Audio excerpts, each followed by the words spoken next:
Qual é o fundamento da dignidade humana? Eu quero ter uma conversa franca com você sobre isso, especialmente dentro de uma visão de mundo que tenta anular o transcendente. Eu quero falar sobre a crise da dignidade humana no ateísmo. Mas antes me deixe esclarecer que eu não estou dizendo que os ateus são contra a dignidade humana. A questão aqui é outra. O problema é que o ateísmo materialista atinge diretamente os fundamentos que sustentam as noções de dignidade, sentido, valor, propósito, moral. O ateísmo tenta preservar os frutos, mas ele corta as raízes da árvore. Historicamente, a ideia de dignidade humana nasce justamente da convicção de que há algo mais no ser humano além da matéria, aquilo que nós chamamos de alma, mas o espírito moderno geralmente rejeita essa possibilidade, rejeita Deus, rejeita a imortalidade da alma, rejeita o transcendente, e nesse processo, sem perceber, acaba destruindo o fundamento da dignidade humana. Em primeiro lugar, é preciso esclarecer que a questão da imortalidade da alma não é uma questão exclusivamente da religião, mas trata-se, na verdade, de um problema filosófico que independe de uma tradição religiosa específica. Embora a filosofia frequentemente aborde temas que são também objeto da religião,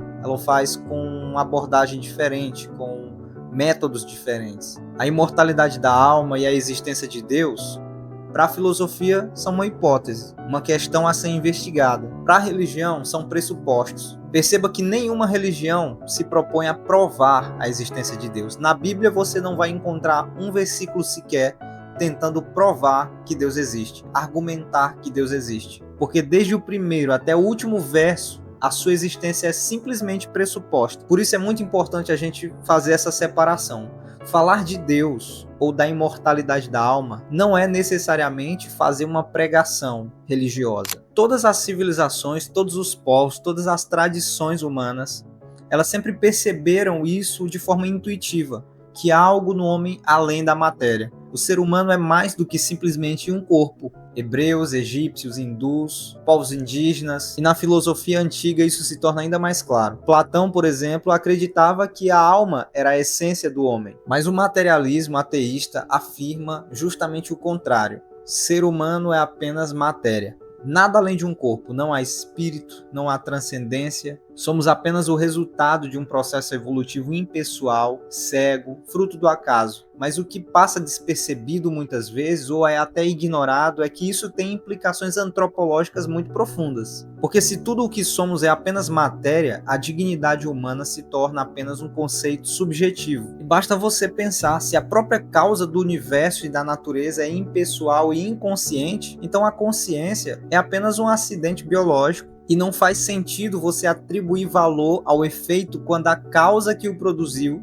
é destituída de valor. Não se pode conferir sentido a algo cuja origem é sem sentido. E se nós somos apenas organismos biológicos, não há uma diferença essencial entre um homem, um chimpanzé, uma barata ou uma bactéria. E isso não é um argumento de espantalho. Na verdade, muitos ateus chegaram exatamente a esta conclusão, de que no fundo não há sentido, valor, dignidade humana, não há certo ou errado, e tudo não passa de invenções da nossa própria cabeça. C.S. Lewis observa justamente que a dignidade humana não cabe no escopo do conhecimento científico. Ele critica essa supervalorização do conhecimento científico em detrimento de outros tipos de conhecimento. Ele diz, segundo esse ponto de vista, quando dizemos que o universo é um contínuo espaço-temporal, estamos dizendo algo sobre a realidade.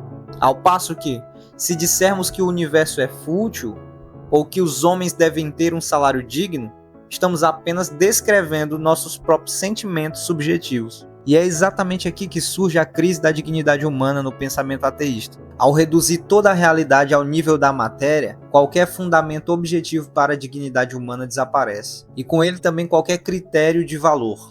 Se você ainda não é inscrito nesse canal, por favor nos apoie se inscrevendo. Roger Scruton afirma que o ser humano possui características muito específicas que criam um abismo que eu diria intransponível entre o ser humano e as demais espécies. Veja o que ele diz. Somos criaturas territoriais assim como chimpanzés, lobos e tigres. Mas, quando lutamos, geralmente é em nome de algum ideal elevado. Justiça, liberdade, soberania nacional e até mesmo Deus. Mais uma vez, parece que temos o costume de contar a nós mesmos histórias que não fazem referência alguma às realidades biológicas. A natureza humana não é satisfatoriamente explicada nos termos da biologia. A ideia de que somos apenas matéria é contraintuitiva e contraria a nossa própria experiência de ser. Ninguém se percebe como apenas um corpo. Nossa própria autopercepção aponta para algo mais profundo. E eu gosto de uma frase do Lewis em que ele diz assim: um homem pode amar uma mulher e não a conquistar, mas seria muito estranho se o fenômeno chamado apaixonar-se ocorresse num mundo sem sexo. O ponto aqui é simples: todo anseio humano aponta para algo concreto que possa satisfazê-lo. E tem algo inegável na experiência humana, que é um anseio por significado, por sentido, por justiça, por beleza, realidades que não se explicam pela biologia, mas que surgem de uma dimensão transcendental. Outro ponto muito importante é que a vida, esta vida, quando ela se torna o nosso maior bem, ela se torna pobre. Porque se essa vida é o maior bem que podemos possuir, então não faz sentido morrer por uma causa nobre. O ato heróico de alguém que se sacrifica por outra pessoa, ou de alguém que se sacrifica por uma causa que considera nobre, perde todo o sentido. Porque se esta vida é o nosso maior bem, então não vale a pena perdê-la por nada. Mas a humanidade, ao longo de toda a história, confiou que vale a pena entregar a sua vida por valores como justiça, liberdade, verdade,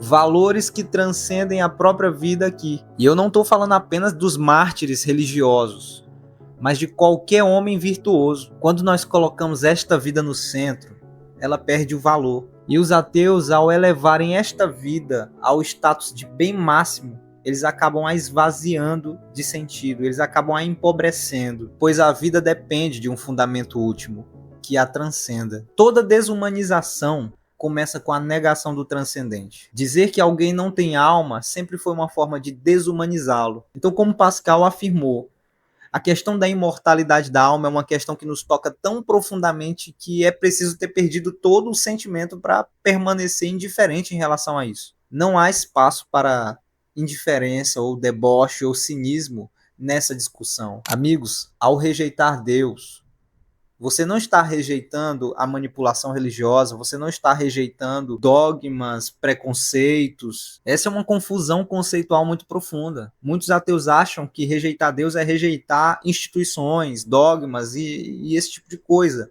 Mas rejeitar Deus é rejeitar o fundamento do próprio ser. Se você ainda não é inscrito nesse canal, por favor, nos apoie se inscrevendo.